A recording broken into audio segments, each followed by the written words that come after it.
What's up? So today I wanted to tackle a question that I myself have had since I started watching ReZero. Can Subaru die of old age? Before delving into whether Subaru can die of old age, we need to understand how his powers work and what is holding him back from permanently dying.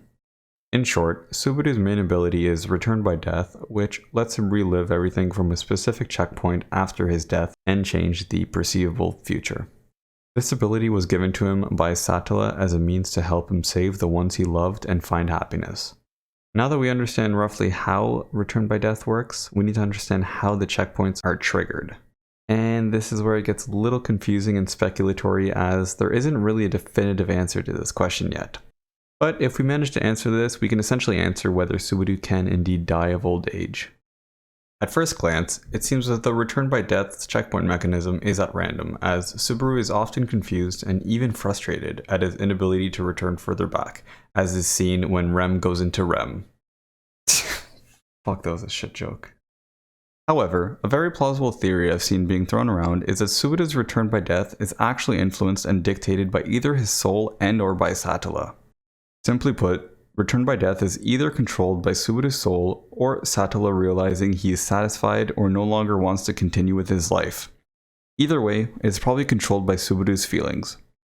If this is the case, then it would make sense for Subaru to be able to eventually die of old age, as he would no longer need Return by Death to achieve his goals. Now, whether it's his soul, Satella, or both working in tangent creating these checkpoints is a mystery. Another hint that this is indeed how Return by Death works is in one of ReZero's What If web novels called Obureru. Obureru and the rest of the What If web novels essentially show what would have happened if Subaru did something contrary to what he actually did. So in Obureru, the point of divergence happens in Arc 2, after Rem's death. Instead of jumping off the cliff and committing suicide, Subaru accepts Byaku's help and gets teleported away. Subaru pretty much becomes a fucking genocidal maniac, as he is responsible for ordering the death of exactly 126,702 people, and is even commonly referred to as the Purge King. Cutting to the chase, at the end of Obureru, it's revealed that Ram is still alive and chained up in a secret room behind a bookcase in Subaru's office. Once inside, Subaru lays down and lets Ram straight up strangle him to death, as he no longer wants to live. While this web novel is left on a cliffhanger, it's insinuated that Subaru dies permanently. As such, it's heavily hinted that Subaru's powers work through his will to live.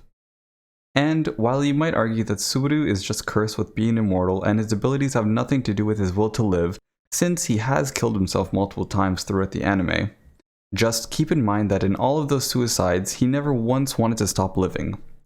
Sure, he killed himself, but that was with the intention of restarting. Obureru implies heavily that Subaru can permanently die if he's satisfied or no longer has the will to live.